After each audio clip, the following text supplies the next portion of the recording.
FreightWaves Today, your the College Football Hall of Fame. It is the ideal time of year. Fall is my favorite time of the year. It's in the South, here at the College Football Hall of Fame. I don't think there's much more fitting than really describing fall through college football, Julie. Yeah, it was really fun to walk in to this venue this morning and feel all of the energy and think about college football starting soon. And for me, even more than college football, just fall in general and getting to enjoy that gorgeous time of year here in the Southeast. Now, you're a Wisconsin fan. You went to University of Wisconsin. I'm a Baylor fan. Not a lot of Baylor stuff here at the College Football Hall of Fame. Not a lot of Wisconsin stuff here either. I was like walking through, I went through the gift shop this morning. I was walking through the Big Ten section, and I'm like, what's going on? It was only Michigan and Ohio State stuff. So someone told me earlier, one of our guests, Tony Broyles, said that the original College Football Hall of Fame was in South Bend, Indiana, which is Notre Dame country. Yeah. So they moved it to Atlanta. Kind of fits ideal. This is a beautiful... What's that? They did have Notre Dame stuff down there. This is a beautiful location. It's a beautiful day here in Atlanta. So it's hot Atlanta. It has been hot. It's cooled off a bit. But we've got a great packed show. We're going to bring in our guests that are from Atlanta. Atlanta is one of the major freight cities and major freight corridors. And we're going to feature all that there is in Atlanta. But we've got a fantastic lineup. Got Clayton Griffin, the president of OTR, big finance company that serves our industry. We have Tony Broyles, he's the Director of Business Development, Overdrive. We have Ed Elkins, the Executive Vice President and Chief Commercial Officer at Norfolk Southern. We like the railroads here at FreightWaves Today. And we have Brian Dunn at Americold. He runs the facilities and in engineering and head of sustainability. So really packed show. Yeah. We've got the trains, we've got the payments, we've got the freight. Energy, And we've got it all. Stay tuned. Let's get into the headlines.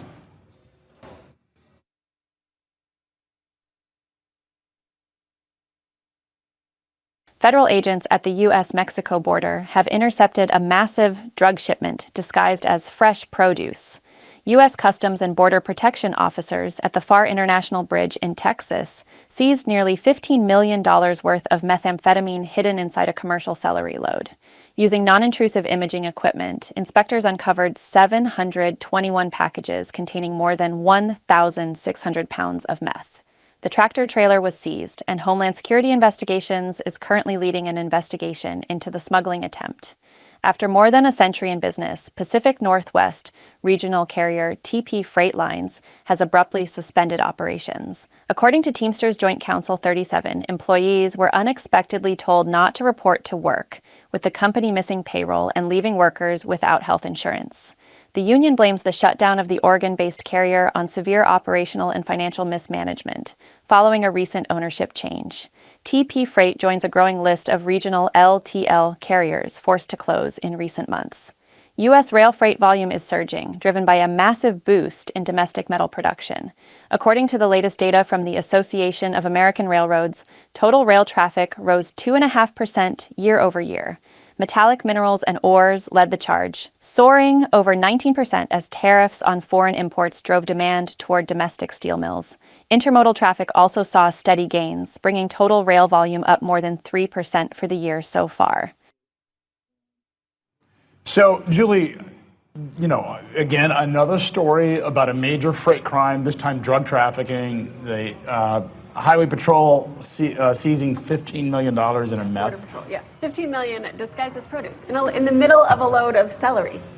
I mean, but that seems like one of those old classic things that, that's how the drug trafficking organizations have always brought in drugs, right? Yeah, I feel like it's been produce always lately. It was cucumbers for a while, we talked about a few weeks ago. Now I think it's because it's like, that's just you can put it in there and it I don't know. But you always watch these shows at the airport security people. Oh, yeah. I can't remember what the show's called. Southern Lifetime or A&E or something, but it's like you watch them and they're bringing things in, like airport, I don't know what it's called. Also, rail volumes are up. We've talked about that. That's just a sign of how strong the industrial economy is. Yeah, the most interesting thing I found about that is they linked it really to domestic metal production. So carload traffic is up 2.5% year over year.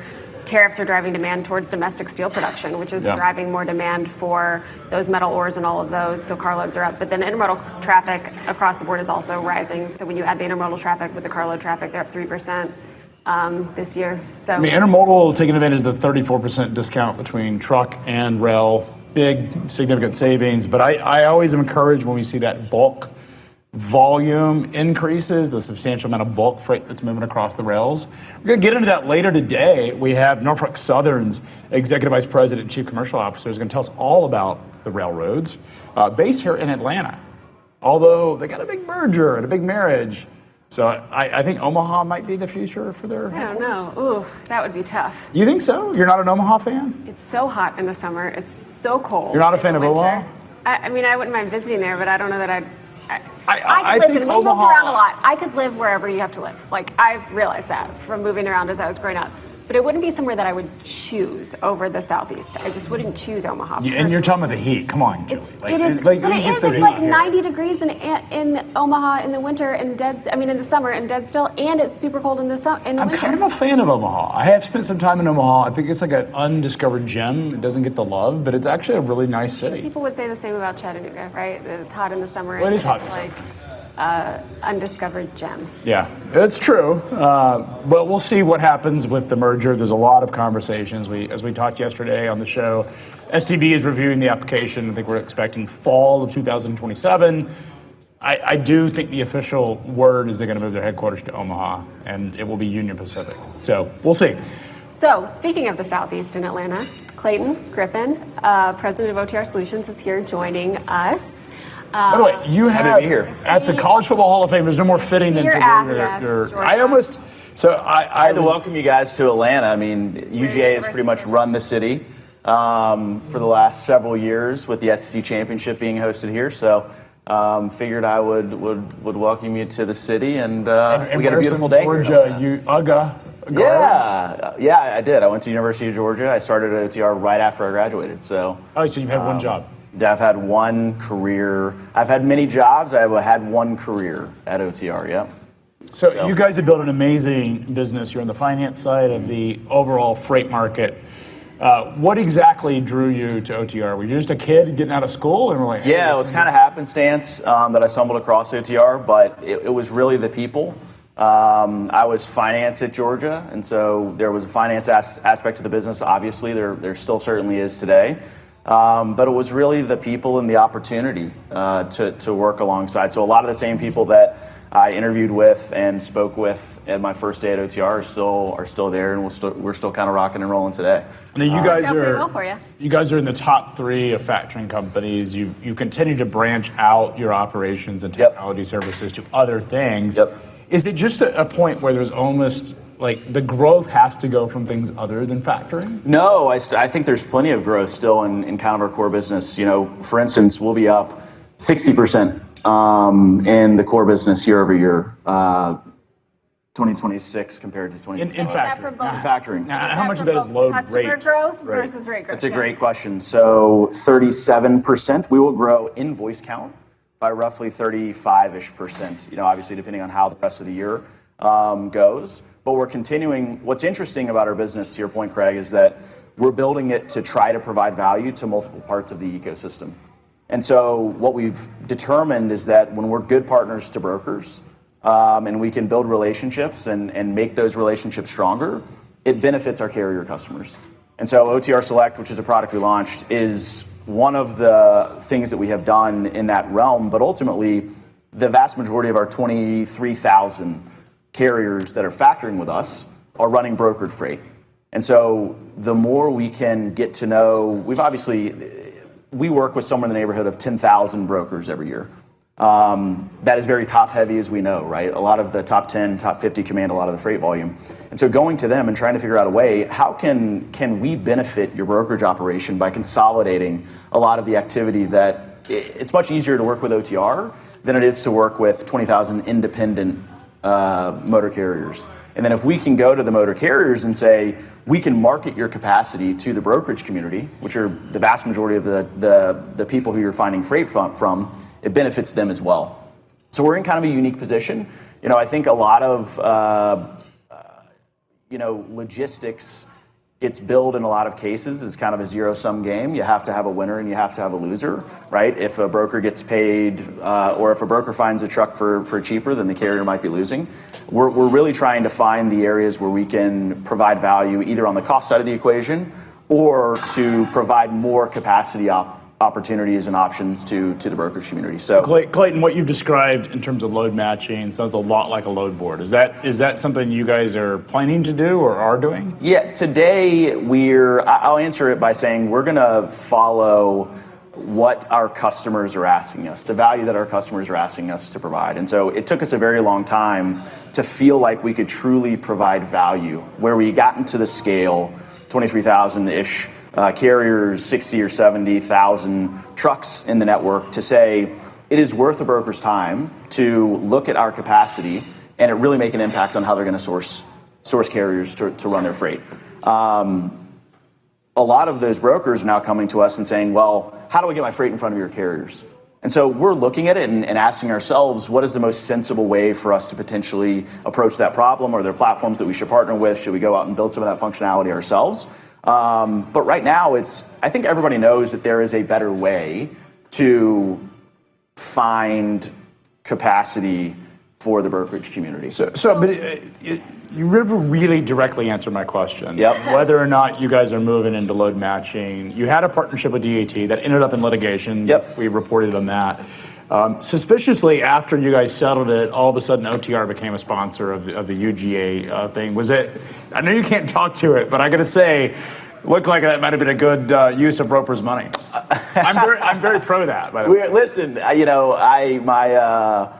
there's an opportunity. I think obviously I love the University of Georgia, and so if we're going to sponsor an athletic program, I would love for it to be UGA. I think motor carriers are big football fans.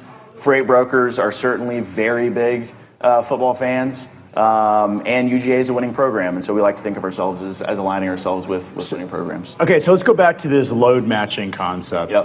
It's a really crowded space. There have been thousands of attempts, and the history of the internet. Yeah, it's hard. I think it's hard. I think building a network and a marketplace business is hard because what you have to have in order to have a marketplace business is you have to have both supply and demand. It's very hard to have a successful marketplace business if you only have demand. And people are, for instance, posting their freight, but they're not getting any carriers that want to actually run that freight. Or if you have a bunch of carriers and you have captive carrier eyeballs, but you don't necessarily have the demand or the freight side of the equation. I think we get feedback. One of the early questions we used to say early days OTR that trucking companies don't start a trucking company to factor their freight, right? They start a trucking company to run freight and to make money. And so it is certainly a question we get when we're onboarding carriers into our platform. Hey, are there any ways that you can help me find freight?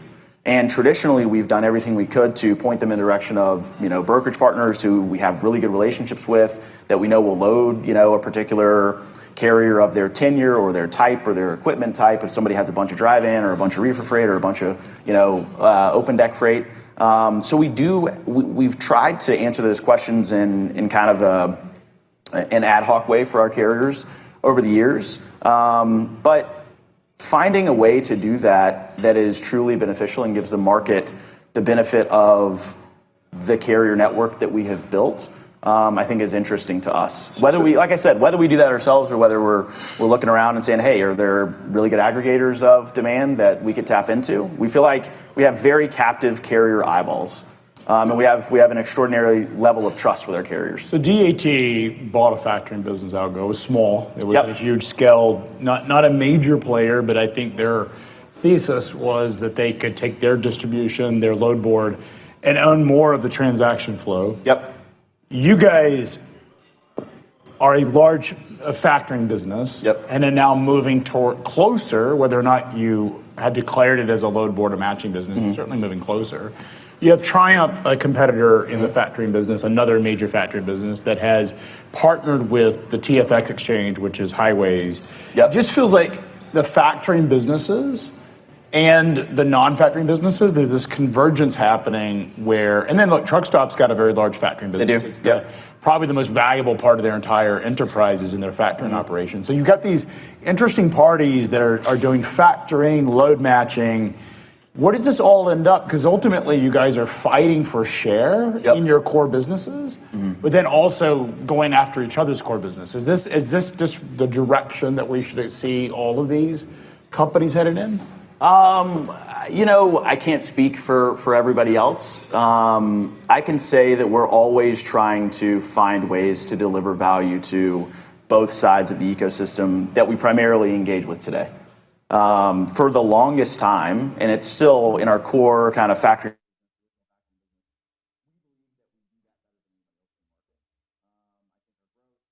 the reviews and those types of things will speak to that.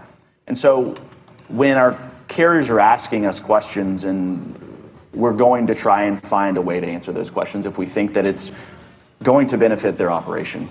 So if the question is, do small and medium-sized carriers struggle to find reliable freight opportunities? Generally speaking, I think the vast majority of the industry would answer yes. And so we are looking around saying, well, can we be helpful in that endeavor to our clients?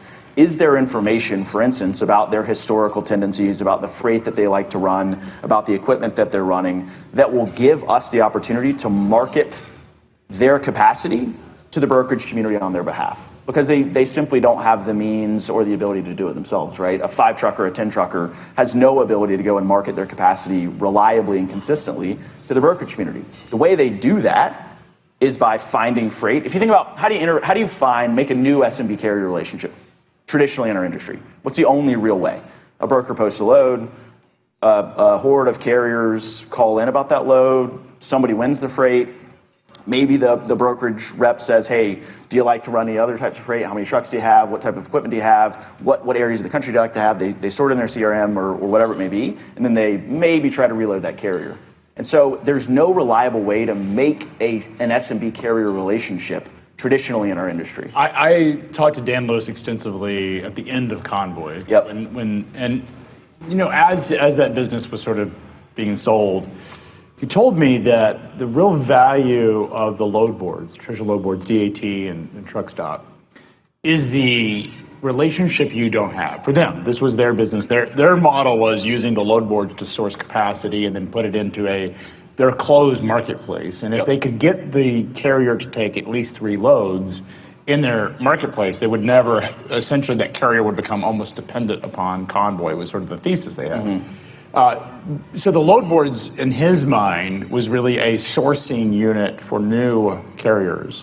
What you're talking about is a little different, because you're talking about carriers that you have a financing relationship potentially, and brokers that that you're doing some type of payment processing. Maybe, but for instance, Select is not affiliated with the payment or the back office products. They stand alone. So we can onboard somebody, a brokerage, for instance, and are doing this in a day. Because it's so let's back up a bit. What exactly does OTR Select do right now? So it takes all of the information around rates and capacity. So when we say capacity, it's let's say this is exactly what it does. You search an origin and a destination.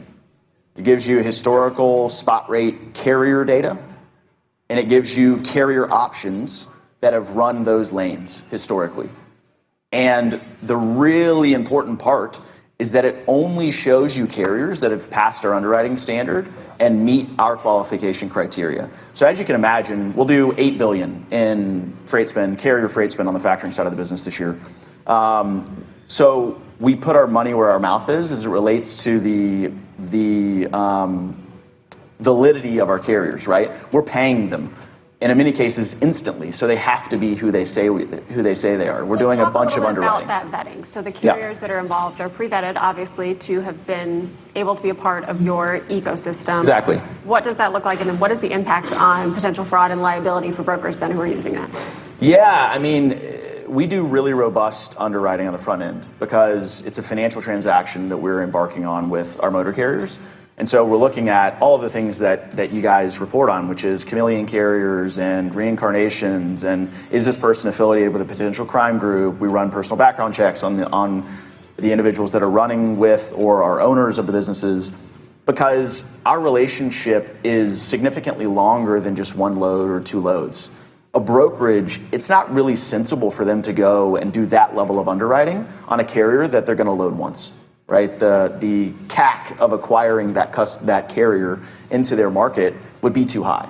And so they're unable to get that deep with the long tail of the carrier marketplace. We're very, very deep with our carriers. And so when you search an origin or destination, the only results you see, we don't publish any result from a carrier perspective that is not in our network, which means that you can't pay to access. We don't sell subscriptions to be, populated to the top of OTR Select.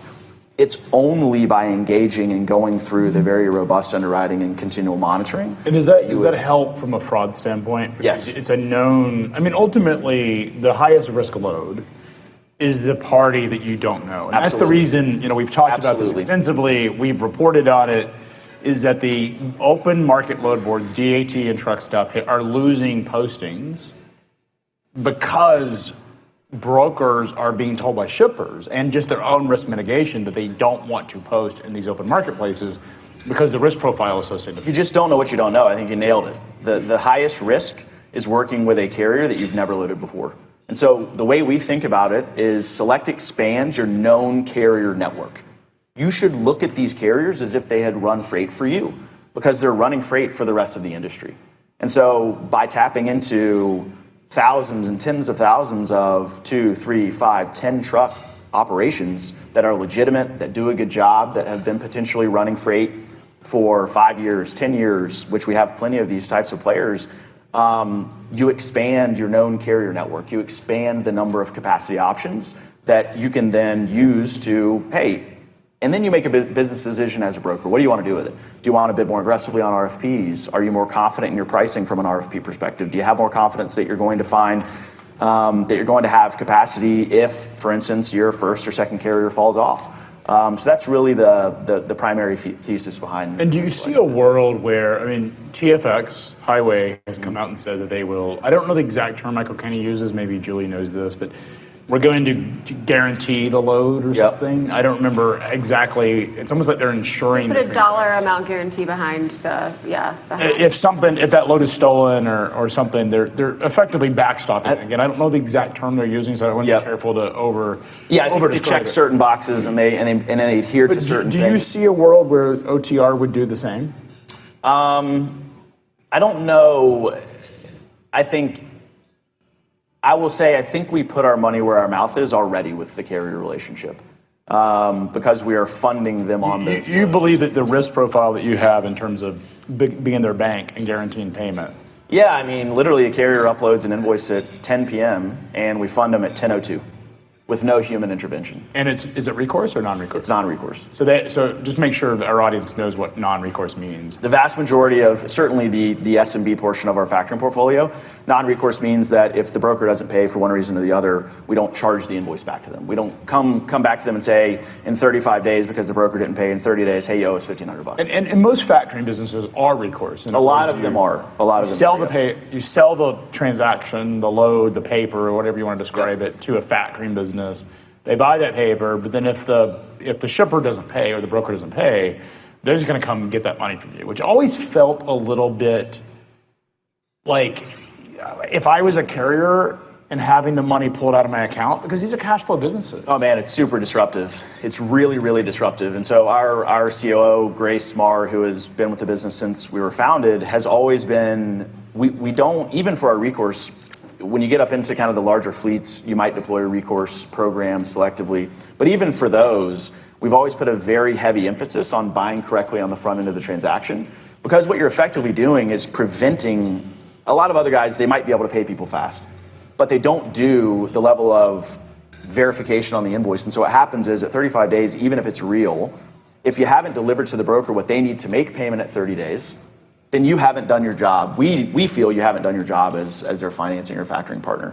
And so to your point, Craig, about how we've gotten to where we've gotten, we put such an emphasis on the front end on making educated, informed, data-driven decisions that benefit our carriers and being able to make them faster and more accurately, that the data exhaust is really what's feeding Select. So it wasn't as if we woke up and said, hey, we want to go and build this platform and it's going to take us 5 years to get there. The document imaging technology, which is freight specific, is AI driven, and is the best in the industry, bar none, is what is feeding Select. which is a data product, right? And the only reason that the data is as good as it is because our factoring division relies on it to make the best decisions possible. And so to your other point, there's an alignment of incentives. We're aligned to make great decisions on the front end of the factoring transaction because we know that it will lead to fewer chargebacks and or fewer write-offs. So who sees the chargeback? Let's say, I have some small e-commerce businesses, and if the person says, hey, I didn't pay, that wasn't my... Convoy's a good example. Convoy's a really good example. So Convoy, basically overnight closed the doors, left a bunch of carriers with significant exposures, left a bunch of factoring companies with significant... It was over $100 million, right? And the vast majority of factors would have gone back and said, hey, this broker's out of business, they're bankrupt, we're going to take this money, whether it's, maybe you have one load for $1,500, maybe you have, Convoy was a significant portion of your freight that you ran, and it's 10 grand or 20 grand or 50 grand or $100,000, they're going to say, guys, we got to claw that money back from you because you're not recourse and this broker went bankrupt. We said, it's on us. And which is also, if you remember, why we were one of the first people to say. I remember you guys cut them off, and I remember my phone blew up from, they're my friends, I won't out them, who called and was very upset. And we were doing some fact checking and be like, I think this is, and I told the person on the other phone who's a Convoy executive, I was like, dude, I think you're not telling me the whole story here. Yeah, and that's, once again, it's just an alignment of incentives. Our interests are aligned with our carriers and our brokers. But you have to watch the credit risk of all these parties. Yep. It's interesting because brokers, I don't remember before, what was that broker that suddenly shut down? Surge. I don't remember. Before that, I think, there was one more out of Jacksonville. There's a couple of small, like, there's historically usually a fraud or some kind of embezzlement involved, but I can't remember reporting big, high-scale brokers that just went out of business that were non-asset up until Surge would have been one, Convoy been another. And I just remember thinking this is a really different sort of level of bankruptcy and risk. But you guys have to monitor the risk and credit risk at all times. Yeah, I mean, brokerage is an amazingly capital efficient model if you do it correctly. I mean, it's also agile. I mean, if your business is struggling, you just get rid of some humans. Shrink, yeah. Like unlike trucking companies, you're stuck with the trucks and the warehouses and the theoretically, you are always making the decision whether or not how you want to price the customer freight. And obviously it's based on your confidence in your ability to find carriers at whatever you think the market clearing price will be. Obviously that's what we think Select also does, is gives you some good information on the spot market clearing price, certainly as it relates to SMB carriers. You can always turn down freight. People don't like to do that, as we know, especially as we've gotten into this era where everyone is very focused on top line growth. And so as you continue to take on more and more freight, if that freight is underwater, then every incremental load, if you're losing on every load, is a negative P&L impact. And so I think that was really what ultimately caused the downfall in a couple of these they had to show growth. They had to show top line growth. And they also had some loans that had covenants that they were in breach of due to margin thresholds and things like that. So anyway, I mean, we went through the proceedings for both Surge and Convoy to ensure that we were trying to make ourselves whole, obviously, and in many cases we do, but it doesn't come from the carrier. I want to talk a little bit about the state of freight. Yeah. So you guys see in your factoring business, you see these volumes, prices are definitely up, rates are definitely up. It's driving top line. Dollars, fuel's also up, so you're getting the benefit. You guys, in many ways, benefit from higher rate and higher fuel. Kind of depends, diesel and price action for freight markets are, I think, long-term related, but they're not as causal as you would think. No, I understand that, but in your business, higher value. Not always. So I think in many cases you will find that higher diesel prices do not necessitate higher spot rates. I agree with that. You're paying off of all-in rates, and I agree. The market has to bear the higher spot rates. We've talked about this extensively. I remember there was this argument I had with Ken Adamo when he was at DAT about, he kept describing the market as diesel was going up. He's saying, well, that explains the whole rate run. And it just didn't make any sense. Right, it's not Market clearing cost-based prices pricing. are mostly driven by supply and demand. They're completely different by supply. Yes. And like they're disintermediated. And the reason we know that is fuel has been we've had these micro labs essentially where we've had fuel go hyperbolic, rate at the same time went hyperbolic, but then fuel cooled off significantly. We went from $115 a barrel to 75, I think, was the And rates low. continue to run. And Right. rates continue to run. So they're disintermediated. I think years ago we did a study when we first started FreightWaves, and it was like 55% of the entire rate movement, gross rate movement, could be explained by diesel. So there's a lot of other factors in there.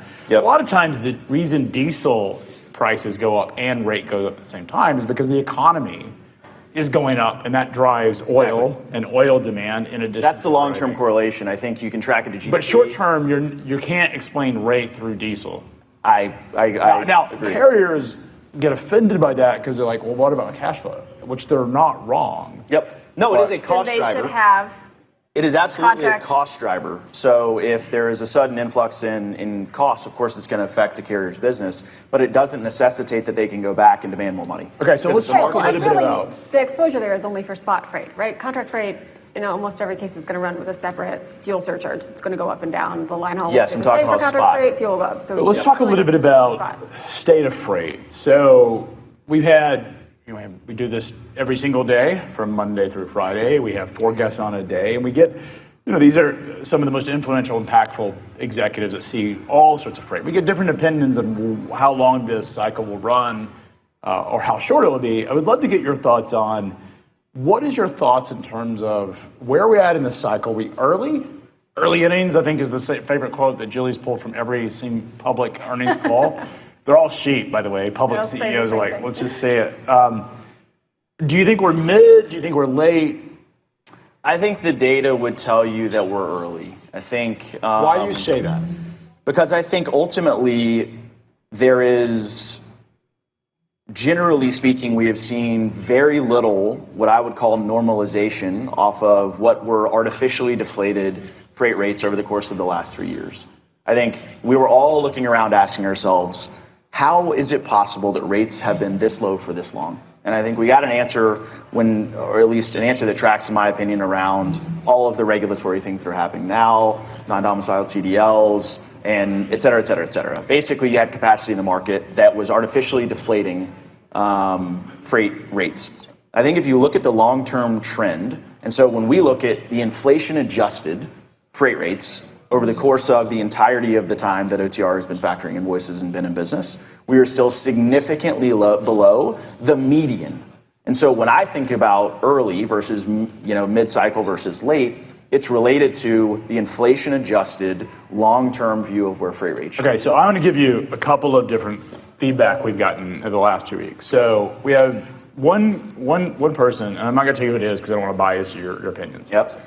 One person said they believe that the government, this tightening in capacity, is been so significant that shippers are going to put a lot of pressure on the government to loosen.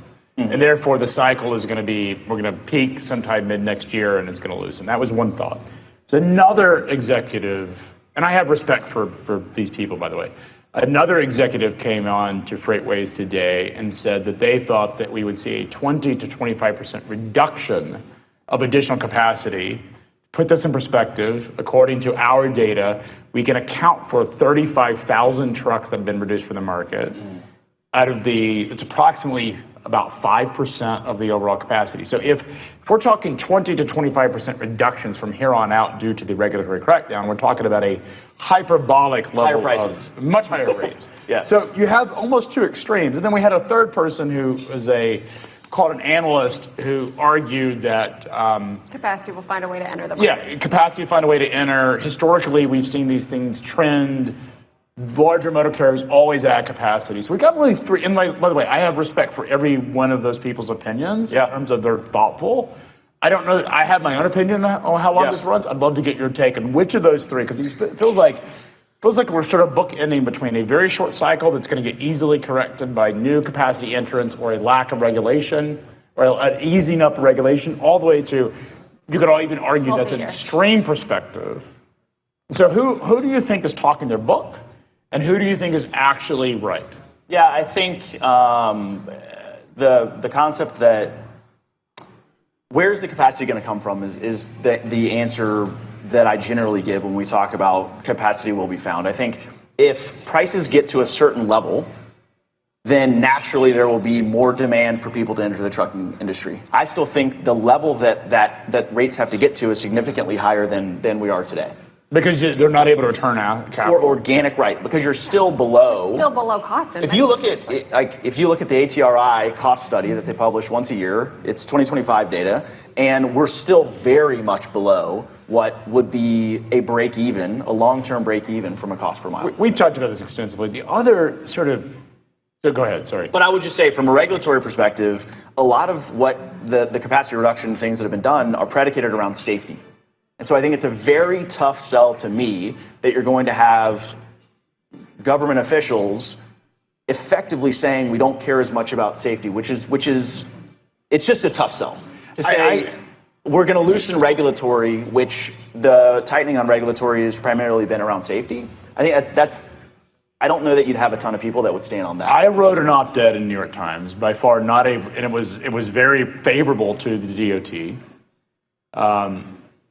Certainly, the New York Times is not known to be favorable to the administration. Yep. And it was interesting because that opinion piece was about truck safety. But I argued that the lack of barriers to entry was a problem. This current DOT is cracking down. And the New York Times audience, sort of, certainly left of center. Yep. And some people think really left, some people would say it's center. I think it's probably more mid to left of center, but not as aggressive as some people take. I think the New York Times does an amazing job. What was interesting about that was the comments. They get to 1,200 comments on my article in like 5 hours, and they shut down the comments. I don't know if they had a limit or whatever, but I don't think it was an editorial decision. I think they literally have a limit on how many comments. Oh, right, yeah.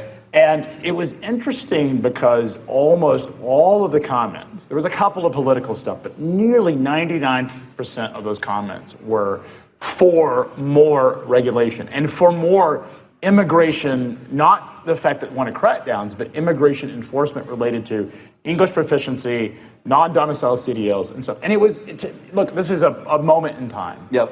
But to your point, whom in Congress is going to advocate for lower regulations when it's in the eyes of safety? And I think, honestly, this immigration thing is also a factor here. If you drew a Venn diagram into the regulation crackdown, immigration is certainly a factor in this administration pro-immigration, or anti-immigration, or their immigration stance.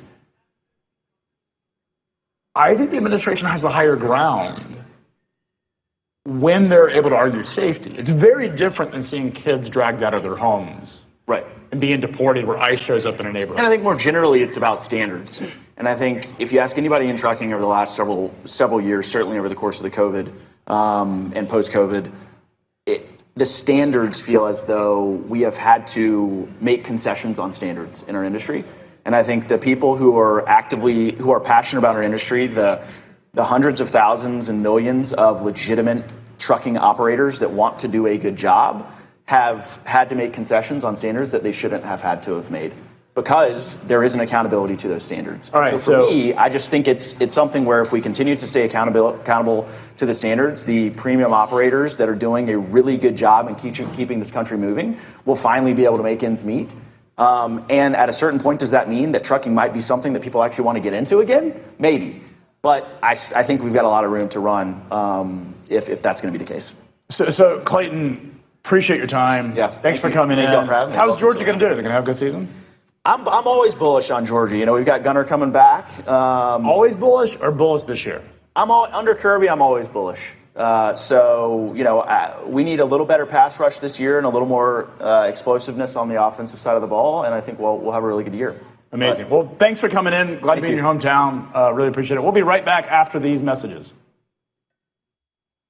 The drivers, dispatchers, mechanics, and crews who keep the world moving deserve tools that work as hard as they do. That's what Samsara builds, technology for safer, more efficient operations, made with the people who do the work. Samsara, built with operators for operators. Learn more at samsara.com.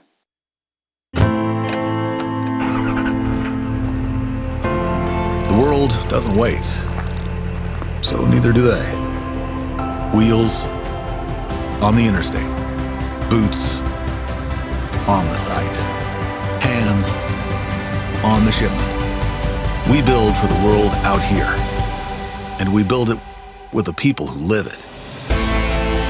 Ideas from the field, made real by world-class R&D to keep the operation sharp, the front lines safe, and the world moving. From one cab to a global network, billions of miles, trillions of data points, every one making your operation better. And we never build it alone. Samsara, built with operators. Once a year, the entire freight industry stops what it's doing and comes to one place, Chattanooga, Tennessee. This is F3, the Future of Freight Festival. It isn't just a conference. It's the largest festival in freight, built to pull you all the way in. The energy, the ideas, the atmosphere, and the people who move this industry forward. Over 50 speakers, 4 events across 3 days. Founders, executives, innovators, and disruptors, all under one roof, all asking the same question: what comes next? On the main stage, the sharpest minds in freight take on the biggest questions in the business, the trends, the technology, and the forces shaping what's ahead. Then the clock starts. 7 minutes, no exceptions. The cutting edge of freight tech goes head-to-head, live, battling for best in show. When the time's up, the lights go out. And in between, the conversations that don't happen anywhere else. The connections that change the trajectory of your business. The relationships you'll carry long after you leave. Because when the sessions end, the festival begins. Live entertainment, unforgettable experiences, a celebration of the world of freight, and an energy you won't find at any other event in the industry. The leaders you need, the access you won't get anywhere else. This is where knowledge is shared, where deals get done, where the future of freight gets decided. F3, Future of Freight Festival, October 27th and 28th. The Signal, Chattanooga, Tennessee. We'll see you there. Register now at live.freightwaves.com. What's the masterclass all about? Well, here's what I'm going to tell you. If you're a driver, you're an owner-operator, you're a fleet owner, whether you're in compliance services, dispatcher, no matter what it is, masterclass is for you. Every 2 weeks, you're going to sit down with me and we're going to go over certain business topics that are related specifically to your small trucking company operations. We're going to help you with everything from compliance to how to negotiate better on the spot board, how to find direct freight, and everything in between. This is the reason why you don't want to miss out on Masterclass. It's about an hour to an hour and a half, and then on top of that, you'll have the library to you so that way you can always research and reflect back onto it. Don't miss out this opportunity. This is built specifically for you. I'm excited and I hope to see you in class.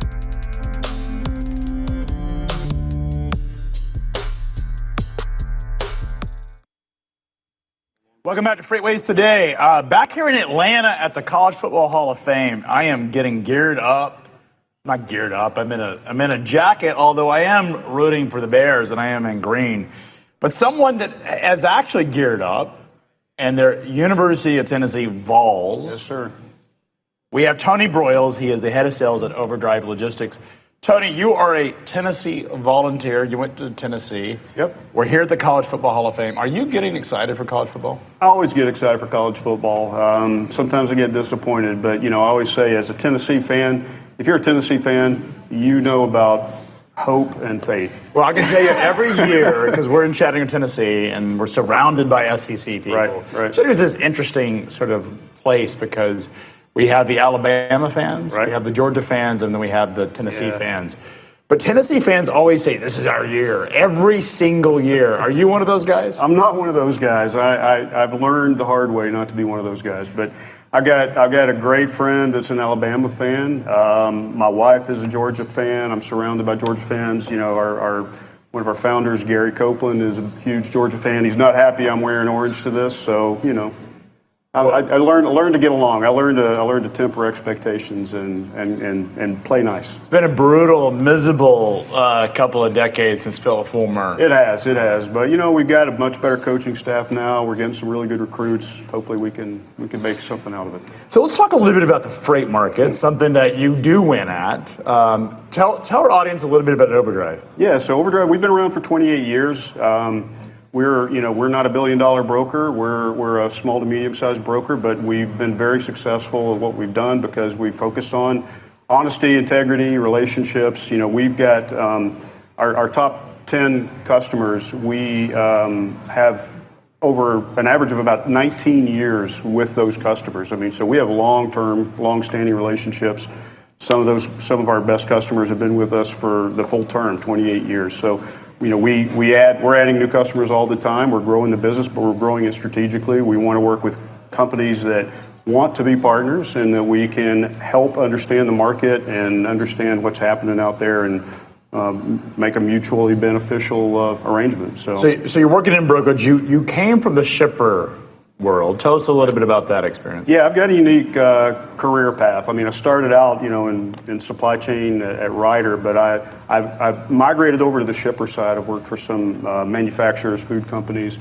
So I've been, on both sides of things. I'm more empathetic to both sides. I can understand what it means to have salespeople and operations people screaming at you about, products sitting on the dock and why are we over budget from the shipper perspective. But then I also understand on the other side, why is that happening? Well, maybe because your freight's not carrier friendly. Maybe we need to work on working on your dock schedule, working on your loading times, things like that. Understanding the market. Why is it hard to get a truck, this month going to Florida? Well, here's why. And, so it's allowed me to see both sides of the game and understand how to best meet the needs of our customers. When you were at a shipper, you had worked in logistics, you then were running traffic departments at a shipper. What was the biggest aha moment or shock to you? Like, I wish I had known this, that I didn't know. What would you tell a young logistics person that they should know about what's going on in the shipper operation? And vice versa, which is the one that what shippers knew about logistics business? Yeah, no, that's a great question. On the broker side of things, I have this conversation every day with people on our team at Overdrive. It's easy to see your side of the picture and think, these people just need to do it a different way. This shipper is making a bad decision, but you got to understand all the different pressures. Like I said, they've got budgets, they've got people screaming at them. They may be on a forklift, unloading a truck themselves, and so we can't get in touch with them when we need to schedule an appointment. There's all kinds of things that happen. So just understanding that there's more to the picture. I guess the biggest aha moment for me would have been just understanding, what are the dynamics that go into the market? What are all the factors? It's not just a matter of, can we get a good truck? Why can't we get a good truck for this lane? Well, there's all kinds of things like the seasonality or the capacity thing that we're seeing now happening. So just understanding all the different aspects. There's so many different factors. It's not. When did reality set in for you in terms of market tightening? When was the aha moment that this is not a seasonal winter? We started seeing it in November. You were early because there was still a lot of folks that just didn't believe it was happening. Yeah, we had seen it coming. We knew we were ripe for it. We had gone so long with artificially low rates. Shippers have been reaping the benefit of it for years, and it was kind of a mutually developed downward spiral, I guess you would say, with both the carrier broker side and the shippers. And it had gone on too long, and we started seeing pressure on lanes that we basically started seeing seasonality, peak season impacts happening in November where previous years that didn't happen, right? It should have been happening and it wasn't. Well, last year we saw it happening. Do you think your experience working in logistics sort of gave you an advance? Because we talked about this extensively, Julie, not necessarily on this show, but just the overall market conditions seemed like there was a large sense of, I wouldn't call it denial, but maybe this is sort of explaining away. This is nothing more than winter weather. This is holiday. But it does strike me that your perspective talking about November is different than what a lot of others have. Yeah, I think that and the fact that we've been in this for so long with long-term relationships. We've seen the patterns so many times, and it just wasn't happening for the last 2-3 years. And then all of a sudden, we're seeing in November, we're seeing rates that are significantly higher than we had been seeing previously. Yeah. And we knew that it was harder to find trucks in certain markets than it normally has been. And so that's where we saw it coming. I would say, the real impact did come spring. We knew it was real come February. After the winter thaw. When it continued into January and then February, we knew it was real. But one thing I'll say too, for the shippers, if you think about it, when COVID happened, there was a lot of people that got out of the industry. There was just a change in the way everything worked on the shipper side that led to a whole new way of doing things. You've got a lot of people who haven't been in this industry pre-COVID, right? I mean, so they don't know what to expect. They think what's happened the last few years is normal, and so we talk about that a lot. Procurement departments, they just think every year they're supposed to lower rates every year. I need cheaper rates. My job is to get cheaper rates. Right. And that's just not the reality of how the market works long term. So what would you say shippers should be doing right now to secure capacity for the rest of this year and into 27? Yeah, they need to be working with somebody they trust, first off. I mean, the old 2023, 2024, or even 2025 playbook of just have a bunch of brokers and have them all bid against each other for the cheapest rate. That doesn't work anymore. I mean, there's certainly an aspect of that on some of the more flexible lanes, but when you've got service expectations and critical loads and appointments that have to be met, and you need to lock down capacity now on those, I would say.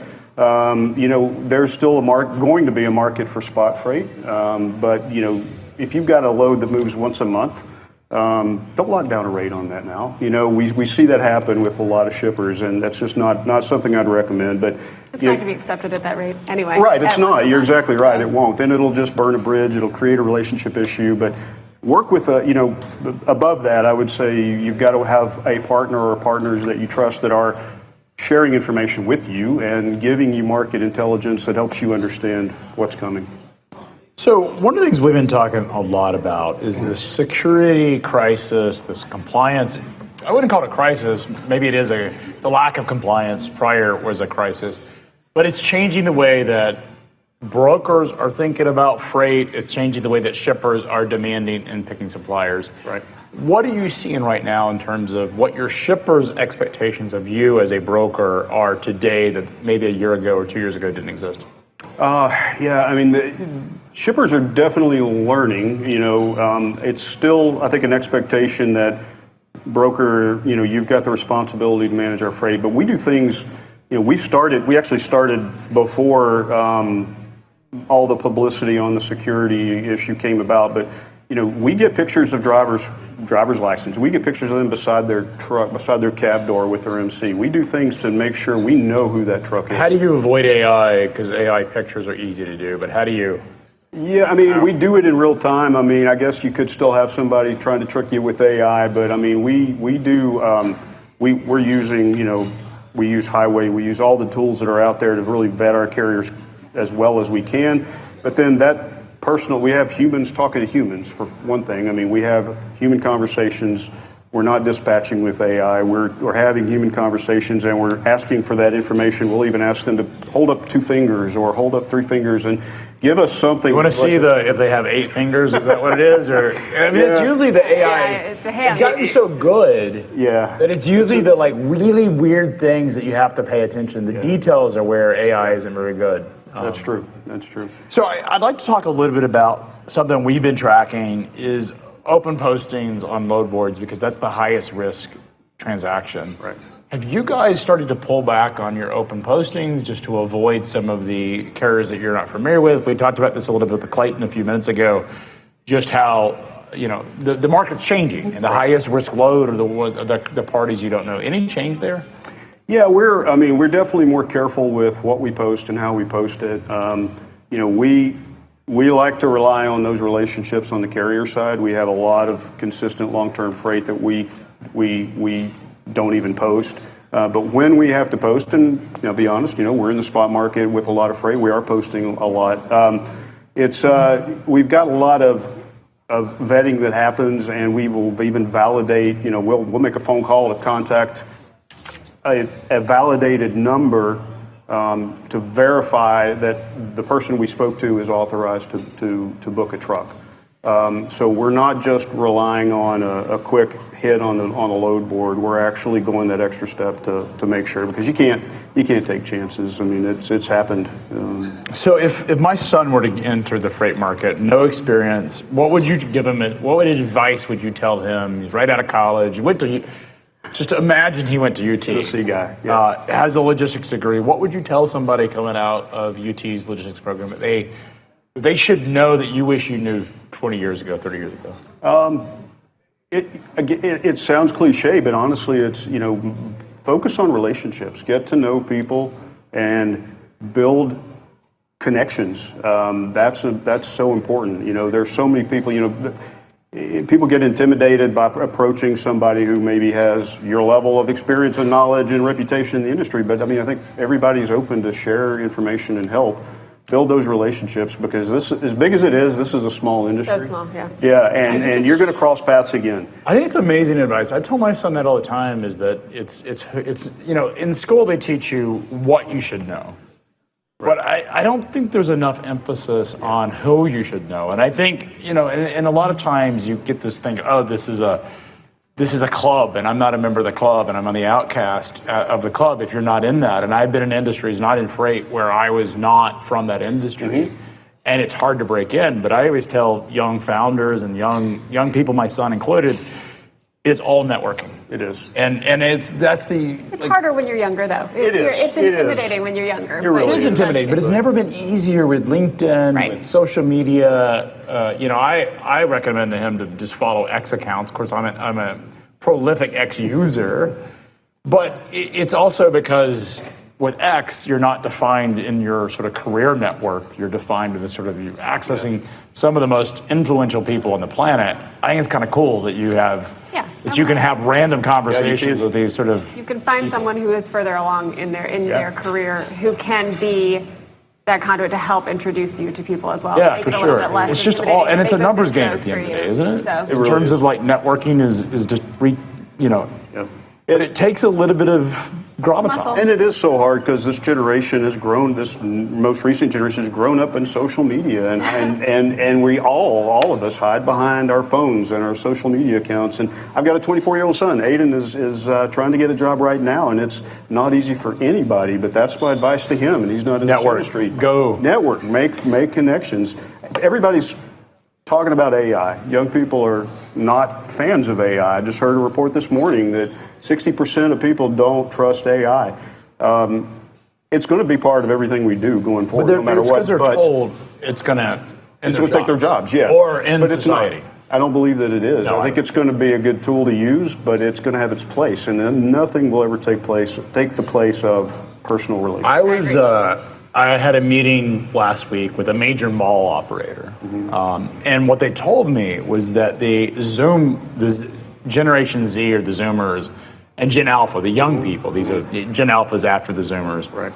Kids that are generations that are my kids' age are going to the malls. Yeah. The mall rats are bad. And they're getting flip Literally, phones. we taught my husband said something about mall rats this week. I have an 11-year-old, and she goes, "What's a mall rat?" And and I'm like, people going out in the mall. She's like, "Oh, that's me. I want to be that." Oh, wow. Yeah, it's because there's also this weird thing in magazines where they're buying physical. To them, that's the high tech.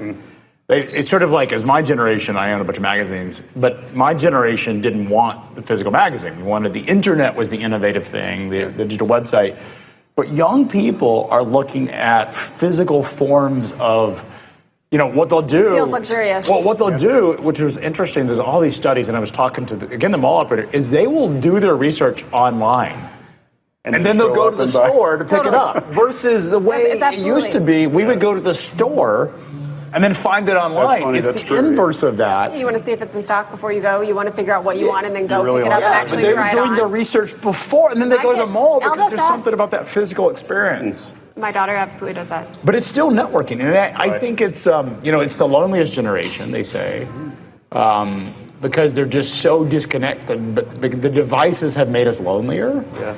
But it's great advice. And the ones that do step out and get out of their comfort zone and get those connections are going to win. Because we're not used to that. Right. In fact, I think even if you follow, this is all about society, but even dating trends, You see these women in New York, in Manhattan, are complaining that men don't approach them anymore.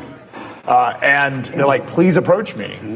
Because they're so over the devices. And this is not just dating, it's social media. It's just everything is so device-centric that younger people who actually understand physical networking have an enormous advantage. That's the advice I give to my son, and he's been running with it and done quite well. I tell mine not to walk around with their headphones either. Like, the other thing is the headphones and the devices, always. Like, if you're observing what's going on around you, you could be learning. Well, you could also be learning by like looking around. But don't you see, like, going to like a concert and everyone's like at the concert, but they're like literally doing this with their phone. Watching the show. Experience it, people. Yeah. So I know that that's sort of the thing going on in life.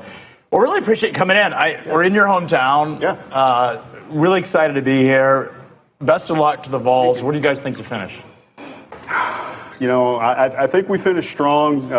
My goal, it's interesting because of the new shakeup in our conference, we don't play Georgia or Florida this year, and we've always played That's a travesty, right? It is. You guys. It is. It's a shame. So I'm hoping Those are big games. Maybe we meet one of them maybe we meet Georgia in the SEC. Now, Alabama, you do play. We do every year. Is that always going to be? Yeah, that's a permanent rivalry there. So. Yeah. Well, Georgia, Florida was always a big rivalry. It is. Since the Tim Tebow days and even back to Peyton Manning. That was a big piece of it. So, well, best of luck in the season. Appreciate it. And best of luck in the fall with the freight market. Thank you. Appreciate you coming in. We'll be right back from the College Football Hall of Fame here in Atlanta. We're going to get into the railroads and talk with Norfolk Southern's Chief Commercial Officer right after these messages. Huge thanks to today's OTR sponsor, again, OTR Solutions. They believe the right partner should know your business, understand your goals, and be there when it really matters. It's no accident that OTR boasts 4.7 stars on Google. They know that excellent customer support is at the center of every relationship. With responsive teams, industry knowledge, and a commitment to long-term growth, OTR gives customers more than service. It gives them a partner designed to help their business succeed. Learn more again with OTR. The world doesn't wait, so neither do they. Wheels on the interstate, boots on the site, hands on the shipment. We build for the world out here, and we build it with the people who live it.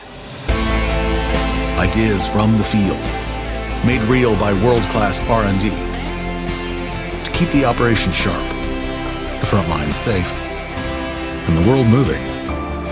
From one cab to a global network, billions of miles, trillions of data points, every one making your operation better. And we never build it alone. Samsara, built with operators.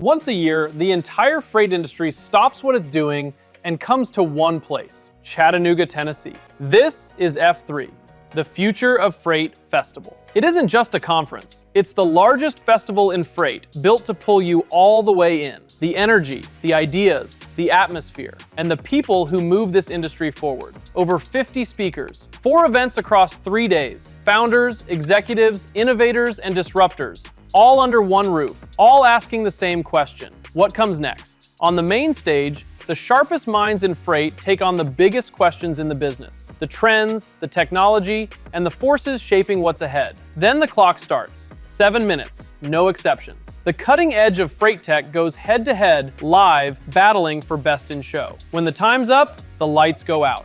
And in between, the conversations that don't happen anywhere else. the connections that change the trajectory of your business, the relationships you'll carry long after you leave. Because when the sessions end, the festival begins. Live entertainment, unforgettable experiences, a celebration of the world of freight, and an energy you won't find at any other event in the industry. The leaders you need, the access you won't get anywhere else. This is where knowledge is shared, where deals get done, where the future of freight gets decided. F3, Future of Freight Festival, October 27th and 28th. The Signal, Chattanooga, Tennessee. We'll see you there. Register now at live.freightwaves.com.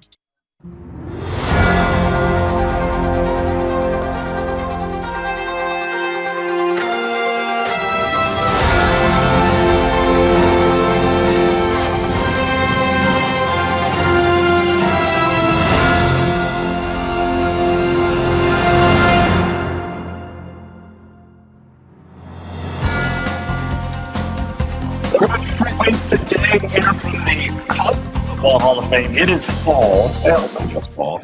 But it is fitting that we're here at the College Football Hall of Fame because this is also one of the major freight corridors in the entire world, with Atlanta's Hartsfield International Airport, it's the largest commercial airport in the entire world in terms of traffic, the fourth largest port in Savannah, and one of the hometown corporations that keeps our freight moving is Norfolk Southern. Welcome.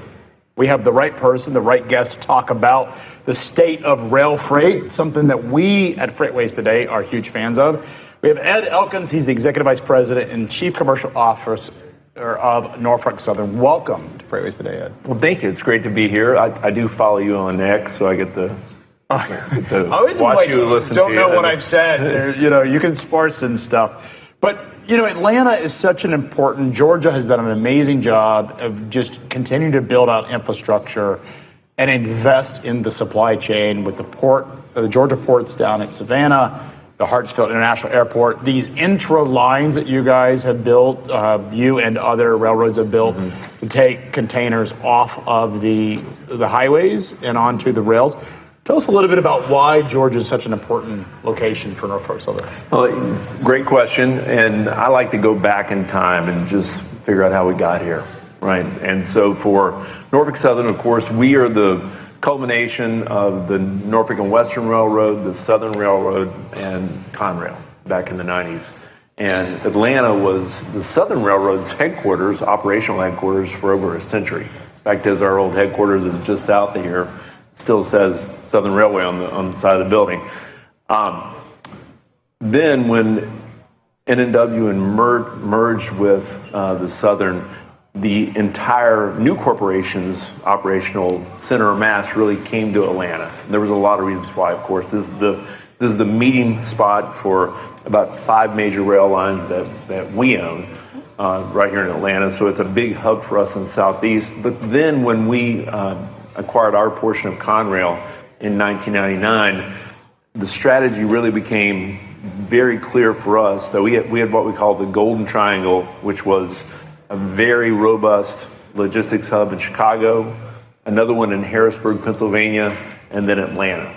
And that triangle really and truly over the past 25 years has delivered exceptional value, not only for Norfolk Southern and for our shareholders, but for our customers. So you think about it, Atlanta has 2 major intermodal facilities for us. We have 2 major freight yards here as well. You go down to Macon, another very large manifest hump yard, what we call. And then you move over to Garden City at Savannah. Of course, we serve Georgia Ports Authority there. And then down at Brunswick, we have a very large operation there with Georgia Ports Authority where we both import and export automobiles. I'm a big fan of... You opened a new inland port in Gainesville as well? And we have Gainesville, which just came online this year. Thanks for the assist. And we're really bullish on what that's going to look like and what it means for the state and for Norfolk Southern. I'm a big fan of the Southern Railroad. Being from Chattanooga, it was an iconic name that passed through our great city of Chattanooga. Green trains, and I love the livery of the old Southern Railroad, just beautiful. Or something like that a little bit better than the black. That's just a personal preference.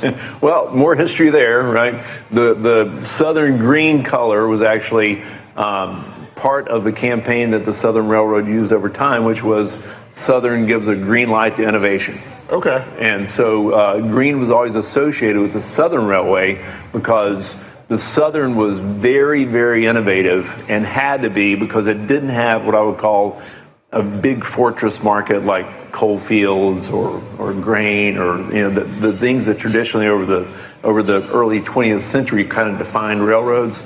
The Southern was a railroad that was an amalgamation of smaller ones, served many places in the South, but no real giant center of mass. That's a great piece of history. Yeah. I'm always interested in, Julie knows how much I nerd out on the train stuff. And now the N&W was black. That was their color. And they also had some other colors like maroon, which I also like for that livery. But a prior president of the Norfolk and Western had said, we're going to paint them black because dirty engines haul just as much freight as clean ones. That makes sense. I mean, it's an iconic color. You see them. You guys have a great logo. Terminus, Atlanta's original name. It's a railroad town built by the railroads. An interesting thing is Atlanta, there's no river. Most cities back in the, hundreds of years ago were built around rivers. The idea of connecting Savannah to Chattanooga and then just randomly picking this random spot in Georgia is reason that we're here in Atlanta. Yeah, you even look at the soccer team here in Atlanta, the Atlanta United. It is really predicated on the idea that this was terminus where all these rail lines came in, and it's in their. I think it's in their uniform too. That's so cool. Awesome. Yeah. So speaking of that golden triangle, we didn't do the center update today, but I had pulled some data to look at specifically intermodal growth and where we saw the largest volume of growth and opportunity for mode conversion and cost savings, coincidentally, was out of Harrisburg, Pennsylvania and Atlanta. So massive growth that we're seeing in the railroads really as far as volume availability in the eastern half of the country. Sure. Tell us what you're seeing as far as the market and how it relates to intermodal. We are, we believe that the freight market, let's talk about highway, reached some kind of inflection point early this year. I don't know if the catalyst was the Iran conflict or whether it was, sort of a spring back from all the weather that happened early in the Midwest. But we saw freight begin to surge, and it wasn't just us. It was really across the national network. And for us, it's really manifested itself in just a couple ways. One of them is definitely intermodal. We're seeing really strong domestic truckload volume, non-premium. And then we're also seeing very strong, in relative terms, LTL volumes. So there's a lot of demand.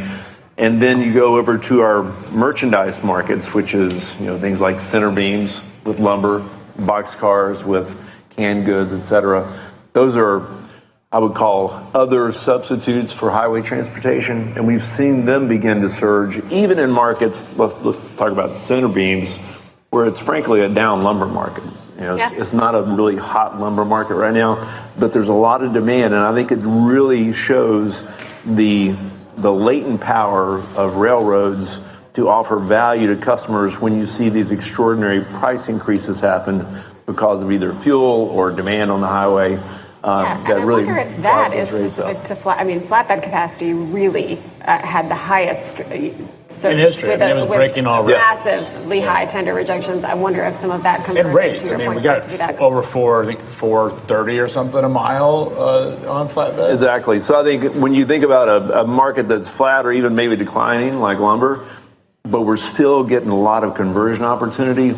I think it's really because we're able to offer a value to those customers that they can substitute that highway transit. So one of the things is all this, I call it debate, or there seems to be a consensus that this is not a volume-driven recovery. And I want to sparse the railroads away from the truckers. So the truckers, I think every single public CEO that we talked to has said it's a capacity situation, it's a reduction of capacity, not volume. However, and I don't know how many folks actually look at the rail data.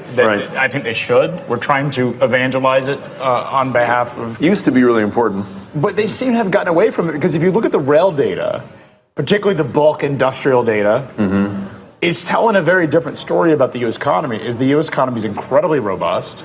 And while intermodal is really a lot of finished goods, it's a lot of retail goods, a lot of consumer goods, the rails are telling us that we're having one of the strongest economic recoveries, industrial recoveries that we've had in decades. I think you're right.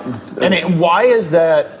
Why is it that the truckers, in your perspective, are they just so have been abused by this great freight recession where they're afraid to call it? Like, what do you think is driving some of that caution? Probably a little bit of everything, but let's sort of break it apart. We've had 4 years of a freight recession that I personally predicted would be over 4 times. Right? Well, you and both. And so you know, there's a fair amount of people have been trained now to think that things are just down, right? Or maybe there's not going to be up. We can't have nice things, right? Right. I think the other part of it is there's been so much attention paid, maybe in general media, maybe in transportation media, about the reduction in driver availability for a variety of reasons, all of which are probably true, which have reduced some of that capacity out there. At the same time, you look at the manufacturing numbers. It's a really, really robust manufacturing environment right now. Yeah. Have you seen anything like this in your career? If you go back to 2003, that was a year like this. Yeah. 2010 was kind of a year like this. Well, 2010 would have been a massive recovery coming out of the great. Yeah, 2000. And there was so much so much stimulus money. A lot of stimulus money. What I think is interesting about this is that this particular recovery, if we are looking at industrial demand, is not being driven by federal government stimulus dollars, but by AI. It's like, listen, this morning, it's the largest CapEx spend in world history. Yes. It's not just in the United States, it's global, but the amount of capital and corporate earnings, because everyone's like, this is a bubble. Corporate earnings are up 50% in the S&P 500. I mean, it's astounding how strong this economy is. And you guys are, I mean, we look at the rail data, and I post this stuff on X, and I'm like, oh, the rails are up 4%. It's amazing. And I get, everyone's like, oh, 4%, what's that? I'm like, dude, this isn't an AI data center. This is not software. When you have a 4% growth in rail volume. That's right. That is the GDP, the core GDP running. Yeah, and I did repost yours and agree, just so you know. But appreciate that. I need all the love on there. It's a hostile environment. But I will say this. I think it's a couple of things going on. One is the deregulatory environment that's out there right now. There's a lot of innovation being unleashed because of the unshackling of the regulatory burdens out there, both at the state and at the federal level. And then you think about AI spending. I think that goes a long way to explaining that flatbed number. It really does. Yep. What we saw, we manage an industrial development pipeline continuously, and typically, you have a velocity on that pipeline that moves from early stage development all the way up to design and build. And what we saw last year, that pipeline got longer and longer, but the velocity slowed down in that pipeline because people were sort of sitting on their hands or keeping their hands in their pockets and not deploying the capital, whether it was because of tariffs, economic uncertainty, whatever. But this year, along about that same time, early year, we saw that pipeline begin to move and the velocity has really increased. And so we finished the first half, I think I talked about it on our last earnings call, with about a 50% improvement in the number of projects that had moved into that design and construction phase. And that's when we reach that stage, for me, that's critical because that means someone is actually putting money in the ground at that point. It's not just a blueprint. It's not just a PowerPoint. And is that beyond data centers? Is this manufacturing core production? Yeah, I'm not going to sugarcoat it. Data centers are really important for the U.S. and for our strategy. At the same time, data centers don't really have any freight. Yeah. So I'm out recruiting and attempting to find people who are going to build things. It's power. It's nat gas lines. It's the we're all looking for the same things. Yeah. Right. So I think there is a fair amount of reshoring happening. Yeah. I think it's still early stages for sure, right. But I think there's some of that going on. I think there's clearly some industrial expansion going on. We have, like I said, about 50% more projects now in that new phase. And it might slow down and sort of normalize here in the second half of the year, but even that's very healthy. We had the CEO of GXO on 2 weeks ago, and he talked about the fact that this year reshoring is real. And there's been this big conversation that's been going on for at least a decade. But it's actually, I think, fundamentally starting. It seems like you guys are seeing the same thing. I think we're starting to see some of it. I really do. Do you think it's sustainable, or do you think it's driven by just the tariff noise, or do you think there's something else that's driving it? Well, I've said this for a long time. There's two things that America is really, really good at. Okay, we have two superpowers economically. One of them is producing calories, right? In terms of the agriculture. Although the GLP-1s would disagree with you there. Agriculture, but we can feed the world. Yeah. And it's remarkable how much productive American industrial horsepower there is out there that is really generating a lot of business for the U.S. And the second one is energy. So BTUs and calories, that's our two superpowers.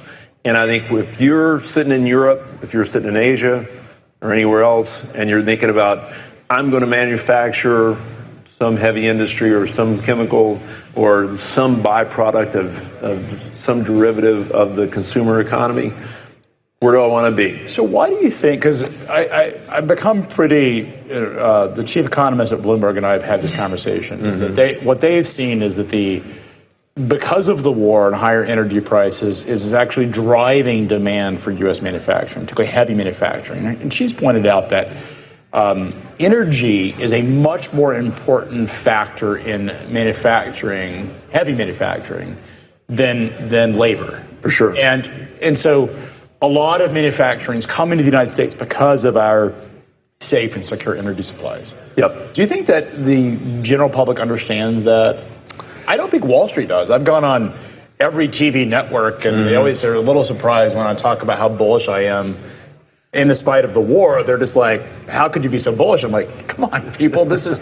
We have petrochemicals. We produce so much energy, and it's not a conflict zone. No. You have rule of law. You got pretty good infrastructure, both in terms of not only roads, highways, certainly railroads, but also energy dominance. That's the only way you can describe it. Yeah. And that is, again, a superpower of this country. And it's to be said that railroads, I've had this conversation. Patrick Fuchs and I had a chance, he's head of the STB, to talk about just how important the railroads are. American railroads for the consumers go to Europe, people go to Europe, and they're like, oh, they have great trains there. We don't have great trains here. And I'm like, you don't understand how robust our rail network is in the United States. It's just stuff. It's not humans. Yes, passenger rail in the U.S. isn't a great experience except in certain corridors, but the railroads drive our economy, and it's so important. And of course, now there's the big question that's, I think, in front of the STB. I'd love to get your take. Sure. The merger between NS and UP. You knew it was going to come up today, so your thoughts on where we're at in the merger process. What's your case for that transaction?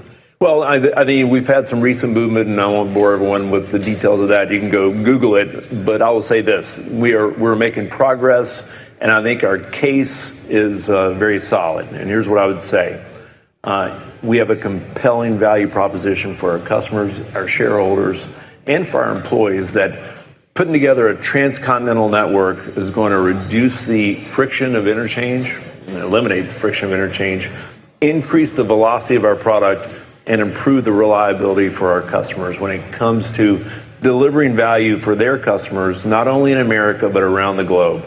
And when I think of, this is the way I try to explain it to my kids at home, when they ask me about the merger is, well, would it be okay if I shipped a package from here to Chicago and then I have to go hire another package company to move it the rest of the way to LA? That sounds like a bad idea. Yeah, for sure. And so we want to be as competitive as we possibly can be on a global stage to deliver value for the American manufacturing base as well as our customers. Well put. So post-transaction, assuming it gets approved and assuming that you guys merge, it's going to take years to, by think it's the 8th largest merger in U.S. history, if my data's correct in terms of size and scale. So it's a massive merger, not just in transportation. It's going to take a while for you guys to integrate, but you're still going to have a major presence here in Atlanta, is that right? For sure. We have a big presence in Georgia in general, as we talked about earlier, but here in Atlanta, yes, and we will continue to. There's a reason we decided in 2021 to move our headquarters from Norfolk down here to Atlanta. And by the way, not just to Atlanta, but right across the highway from Georgia Tech. Yeah. It's been a great resource for us as a standalone company, and with the new company, here's what I believe will happen. It's not a prediction, but it's what I believe will happen. You will continue to see a very big presence in information technology here in Atlanta. Most likely, innovation will continue to be a core principle for us here in Atlanta. And on the commercial side, there's a compelling reason to have many of your commercial folks located close to your customers and within arm's reach of, as you said, the busiest airport on the planet. Atlanta's such a major. As a kid, we didn't go to Nashville. Nashville was Chattanooga. We always went to Atlanta. It's such an amazing city and so great.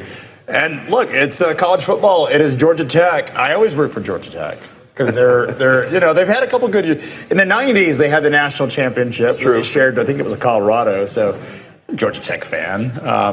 Well, really appreciate your time. Thanks for coming in and glad to be in your hometown, Ed. It's great to see you again. Yeah, likewise. All right. Take care. Great to see you. We'll be right back. We're going to get into the cold chain when we return on FreightWaves Today from the College Football Hall of Fame. Stay with us. This segment is brought to you by Descartes. The best supply chains aren't just faster, they're more connected. That's why leading companies rely on Descartes' global logistics network to connect, collaborate, and move freight with greater visibility and confidence. Powered by innovation and AI, Descartes helps businesses deliver smarter, uniting the people and technology that move the world. Learn more at descartes.com. If you haven't evaluated Motor City Systems software applications and integrations, it's time to take a look.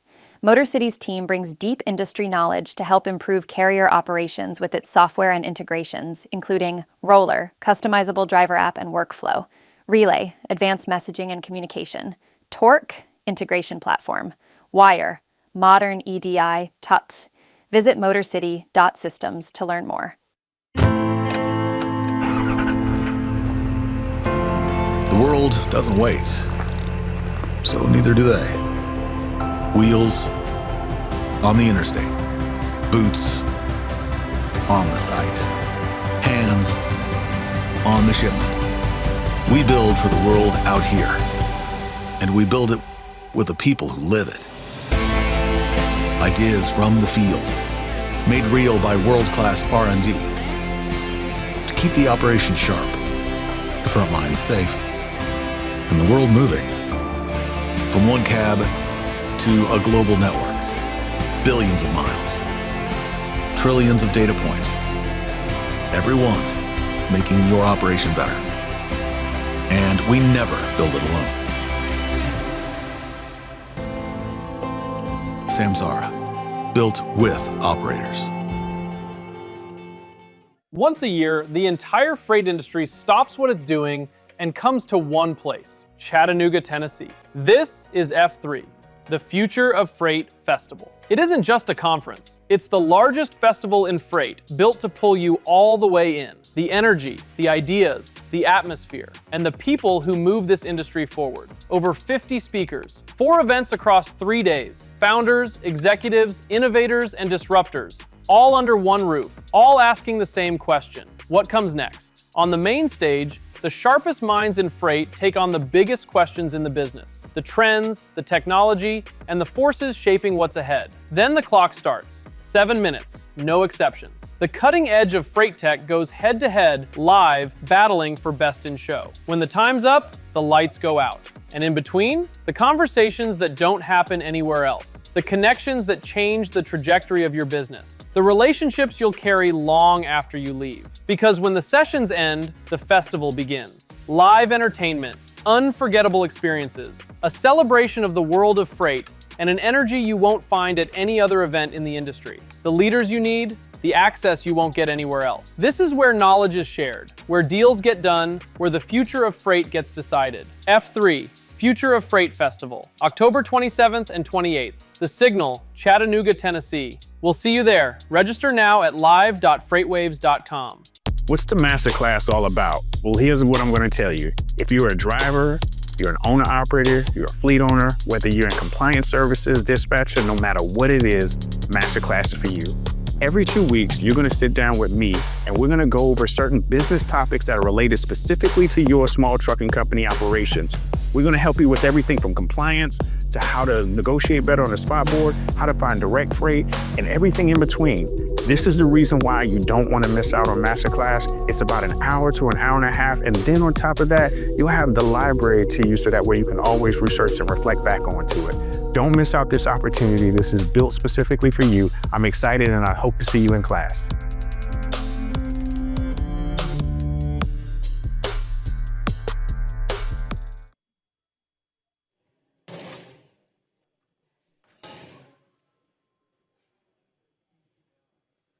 Welcome back to FreightWaves Today here from the College Football Hall of Fame in Atlanta, Georgia.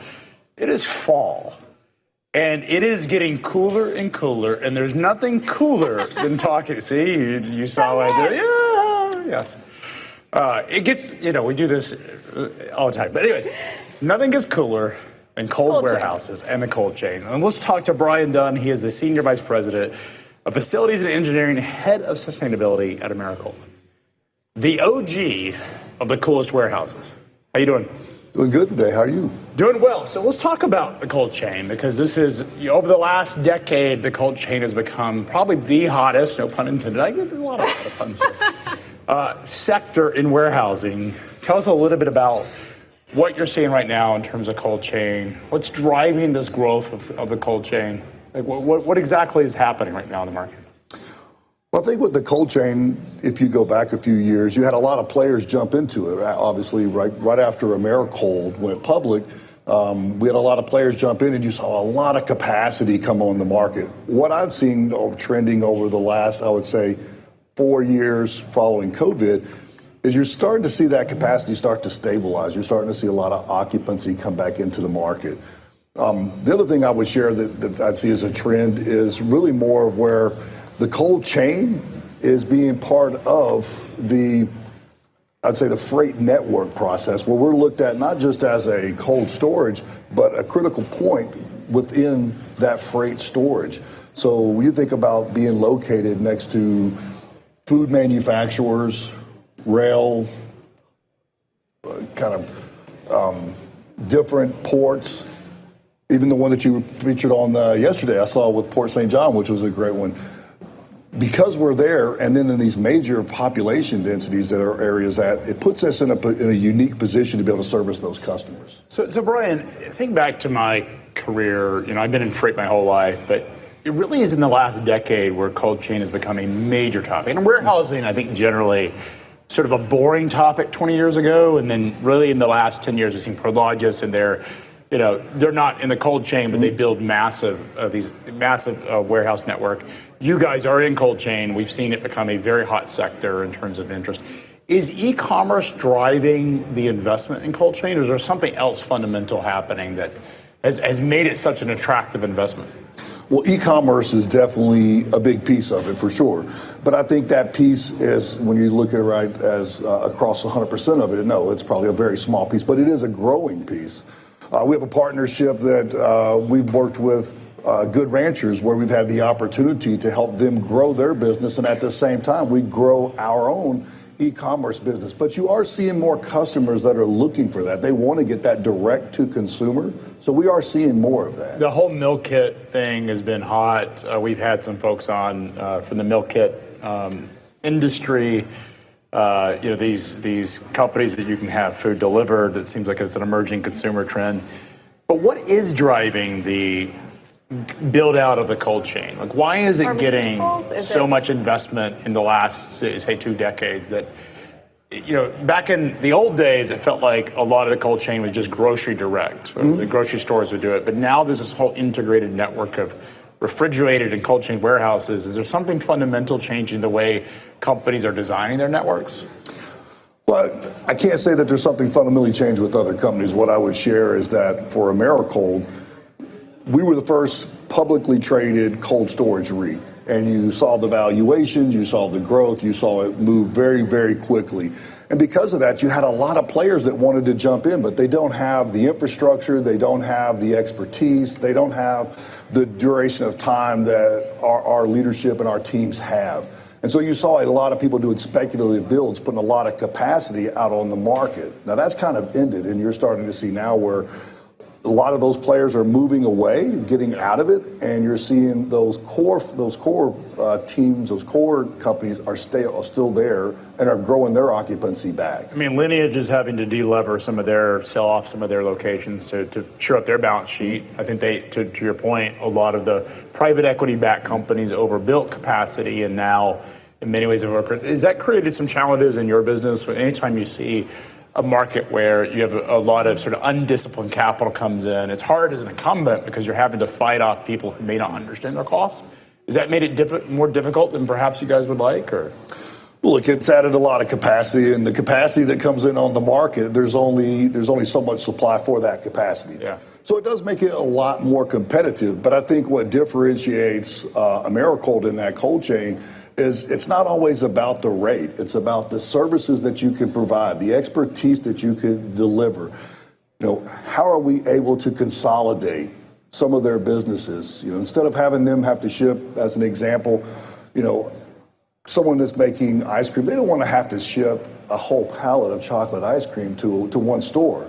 What they'd like to do is what we would call a rainbow pallet, where you're shipping a specific amount of vanilla, some chocolate, some strawberry, and then some other goods and services on there as well. Neapolitan That's ice right. cream. That's where it all came from, is let's put it in there together. Yeah, service some others together so we're better able to service our customers. That makes total sense. So when I think of innovation, and that's a great example of it, and I read your title, right? Facilities engineering, head of sustainability. All of that makes me think about energy, and you have to keep all of these things cold 24/7. So tell us a little bit about how you do that, how you ensure the continuity of that, and how you try to most efficiently and effectively use that energy. I appreciate the question, and it's really a good one. When most people think about food, especially cold food, anything that's been refrigerated or frozen, they're thinking about that farm, or maybe they're thinking about the food manufacturer. Or if I was to ask a young kid, where does chicken come from? They'll tell me the grocery store, right? It comes from aisle 6. But anything that's refrigerated or frozen that we're consuming, that's had to come through a highly complex temperature-controlled environment. And those temperature-controlled environments have to operate 24/7 all the time. So it's a major quality control. I mean, it is. And so for me, when I look at that, I think about, the energy that we take to put in there. It's all about, we got to make sure that we could deliver that product, that food, to that end customer. It's got to be safely put there. It's got to be efficiently put there. And it's got to be at the quality that they expect to have. So it does take energy to do that. Not just the energy, the kilowatt energy, the energy of the entire workforce and the entire cold chain to make that happen. Yes. When you guys are doing site selection, how much is energy cost a primary consideration? Well, energy cost goes into it, especially when you're thinking about the capacity constraints that are on the grid right now. But I wouldn't say it's the main driver of it. I mean, we've had operations where we'll put in fuel cells and different ways to generate energy. But the energy cost and prices are going to go up. They've gone up last year around 5% in the U.S. They'll go up another 5% across the board this year, and probably another 5% next year.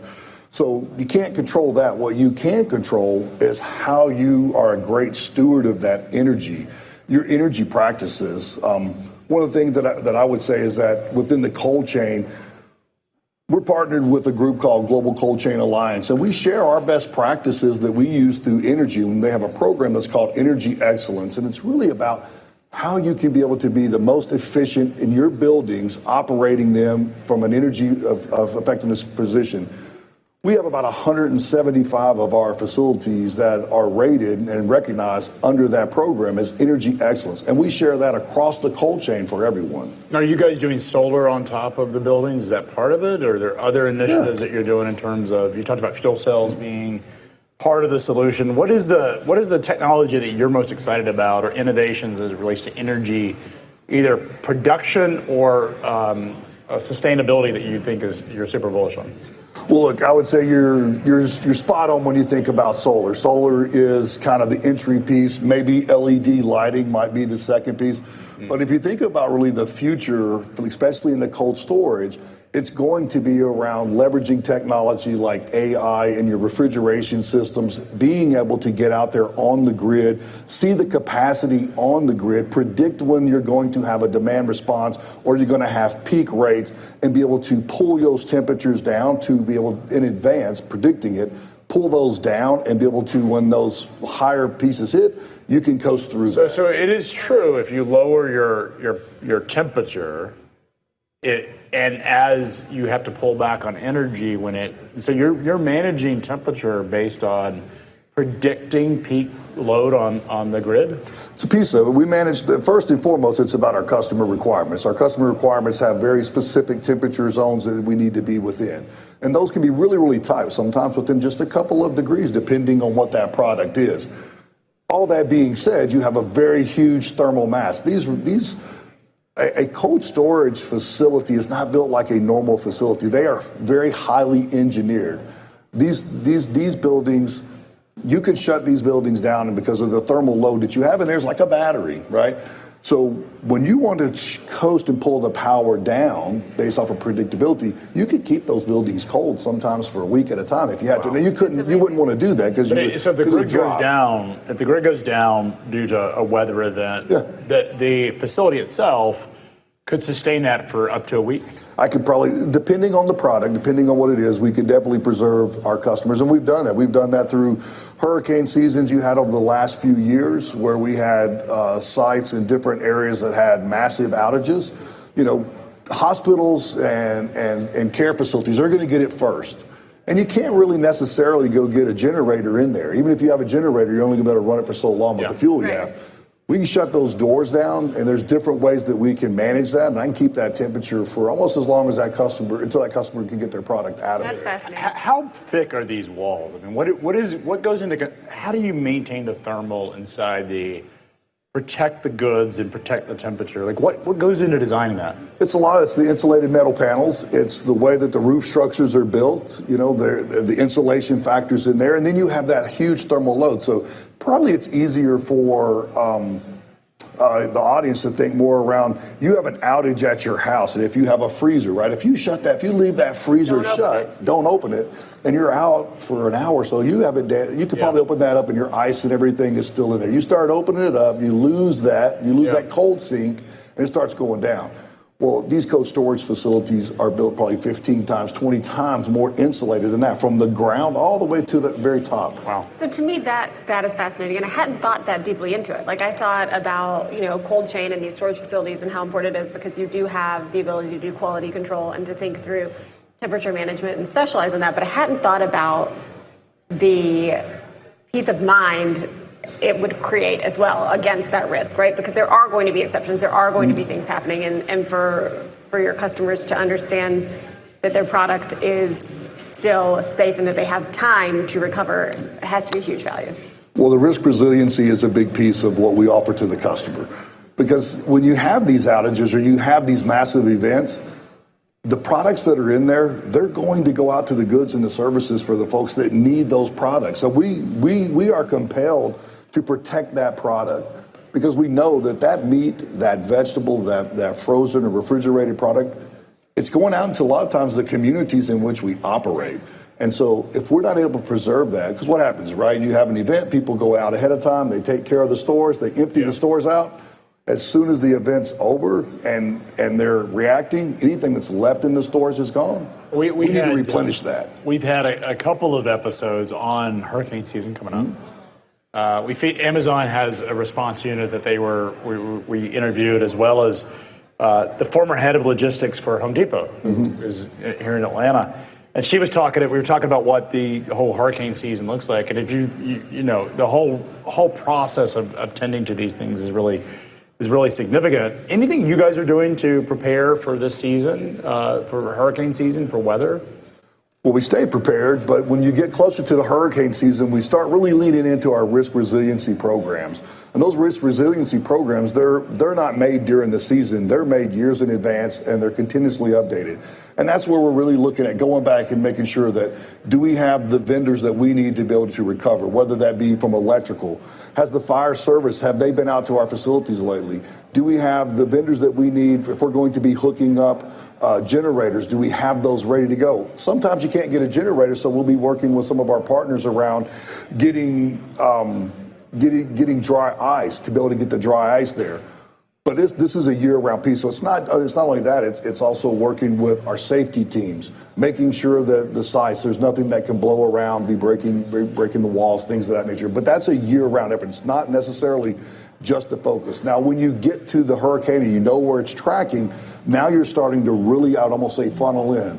You've taken this risk resiliency plan you have, and you're focused in on these 4 or 5 sites is where it's going to come, and we'll put a ton of effort into those sites. But are you lowering the temperature ahead of time? Sometimes. So if the hurricane's, a day out, you're like, we've got to drop it by 5 degrees so that we can, that thermal element and that insulation allows you guys to sort of burn off those lower degrees? We're doing exactly that. So first and foremost, it's about the employees that we have, and then in the community.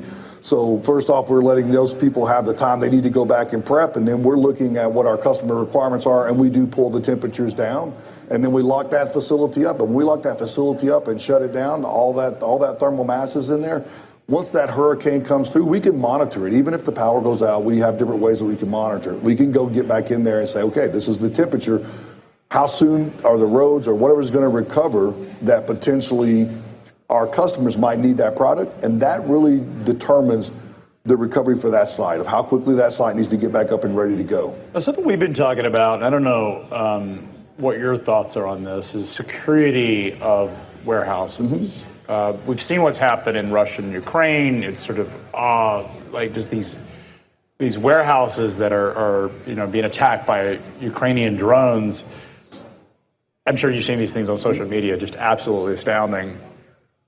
It strikes me that at some point the risks are higher in the United States than they've ever been in terms of asymmetric sort of warfare, terrorist attacks, however you want to describe it, sabotage. How are you guys thinking about security and securing your facilities?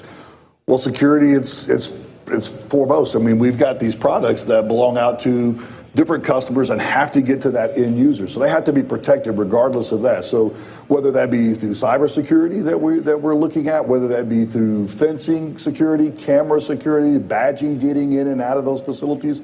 So we have all those processes in place. Nothing on the drones yet? Are we still? I've asked this question to a number of folks that have physical warehouses. Not to my knowledge, no one in the United States has yet invested in these, but it's, why would you until this becomes a risk? I'll tell you what. I'm not trying to make you a target. No, I got you. When I hear hooves, I think horses, I don't think zebras. So I'm not expecting a drone attack on my sites right now. So I don't have an iron dome over them, and don't intend to have one until that becomes a need. Now, we do operate in specific areas where I would tell you that you're in closer areas to that, like in Poland, we have sites there. But first and foremost, it's going to be those employee safety. But that's not something that we're looking at this point in time as a drone attack. Yeah. But maybe with your question, I hope that we don't ever have to. But it strikes me that inevitably this is a risk that we all have. I mean, you have these consumer drones that can do the kind of damage that we've seen in the Ukraine and Russia. It's astounding, and it's something we've talked about as these refineries. Diesel prices are going up, the crack spread's up $100 over oil. That's obviously an issue for folks that are in cold chain. How do you think about energy prices this year and what it means beyond electricity? Well, energy prices, different groups that we work with, they're going up, like I said, they're about 5% year over year. In some markets, it's 8%.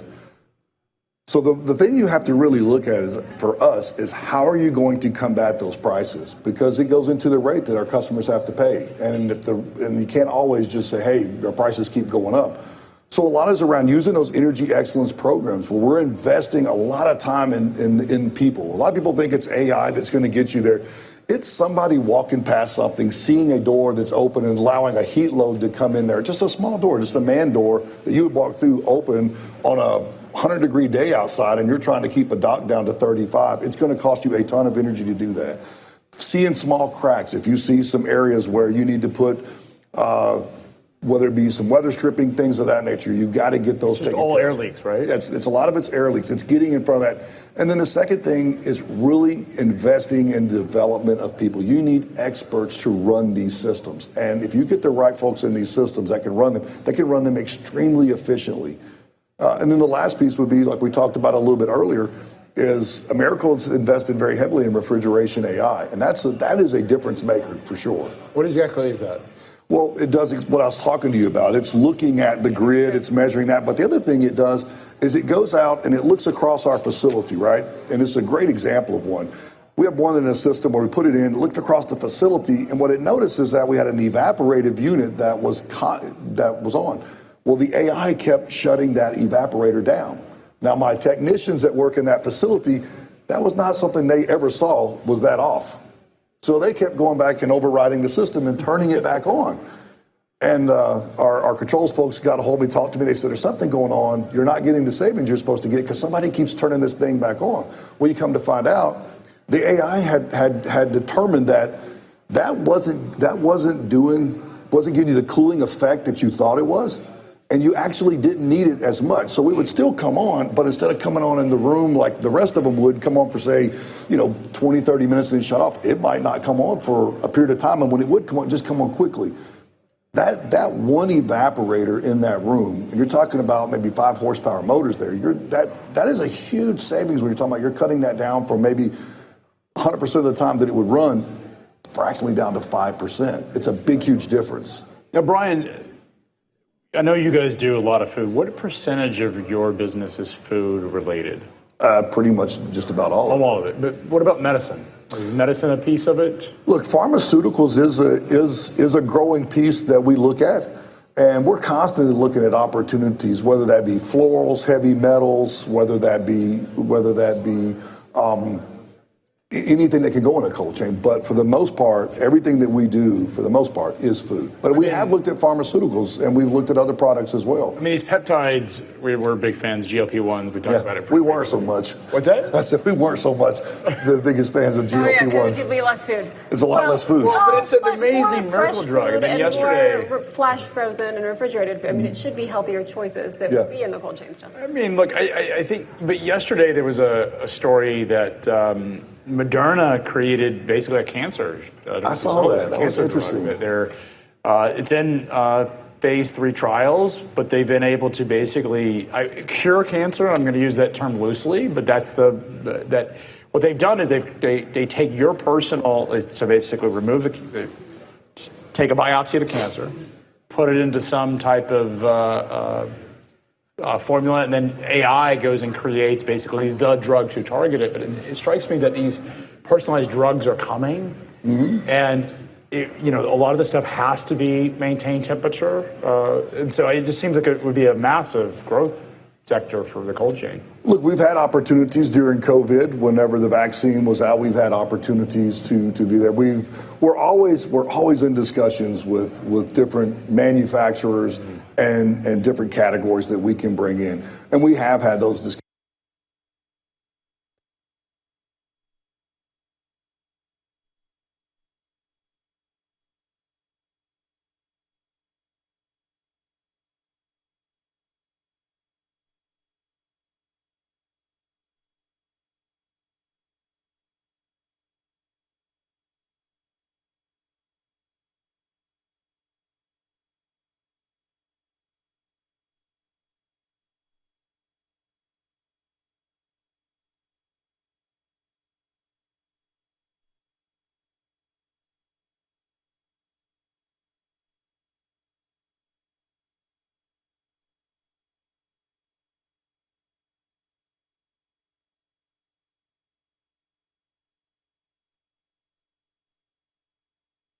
But I got just as many that are UT fans, some Wisconsin fans, some Baylor fans, and so it's just a good melting pot. And you're an MTSU guy. Yeah. We have some folks on staff that are MTSU folks, Colorado State as well. Yep. So who do you cheer for? If they were to play, who would you cheer for? Well, I would probably cheer for MTSU, but I don't. That's what I normally would cheer for. Yeah, Tennessee, we're all for it. Middle Tennessee State. Well, look, really appreciate you coming in, and thanks for your time today. Thank you. I appreciate you guys and letting us tell our story about how Americold, how we help our customers feed the world. And it's been a great opportunity. Thank you. Well, thank you for coming in, Brian. We will be right back with some messages. We're going to give you some previews of what we're seeing here in Atlanta at the College Football Hall of Fame. We've taken some video. Our team is here, and we're going to highlight those right after these messages.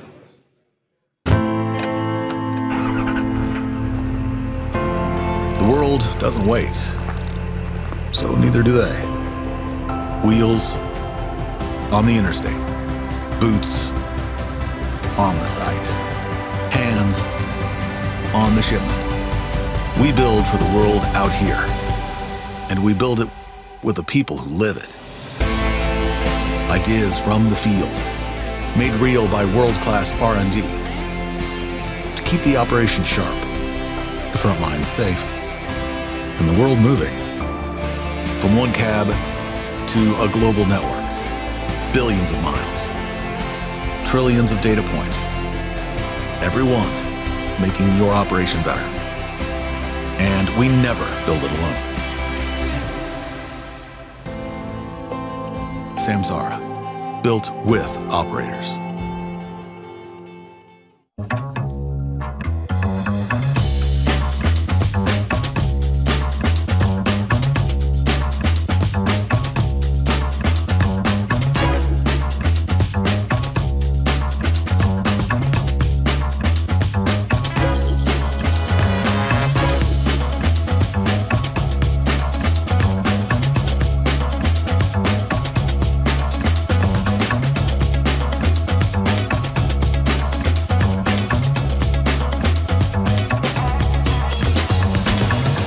Once a year, the entire freight industry stops what it's doing and comes to one place, Chattanooga, Tennessee. This is F3, the Future of Freight Festival. It isn't just a conference. It's the largest festival in freight, built to pull you all the way in. The energy, the ideas, the atmosphere, and the people who move this industry forward. Over 50 speakers, 4 events across 3 days, founders, executives, innovators, and disruptors, all under one roof, all asking the same question: what comes next? On the main stage, the sharpest minds in freight take on the biggest questions in the business, the trends, the technology, and the forces shaping what's ahead. Then the clock starts, 7 minutes, no exceptions. The cutting edge of freight tech goes head to head, live, battling for best in show. When the time's up, the lights go out. And in between, the conversations that don't happen anywhere else. The connections that change the trajectory of your business. The relationships you'll carry long after you leave. Because when the sessions end, the festival begins. Live entertainment, unforgettable experiences, a celebration of the world of freight, and an energy you won't find at any other event in the industry. The leaders you need, the access you won't get anywhere else. This is where knowledge is shared, where deals get done, where the future of freight gets decided. F3, Future of Freight Festival, October 27th and 28th. The Signal, Chattanooga, Tennessee. We'll see you there. Register now at live.freightwaves.com.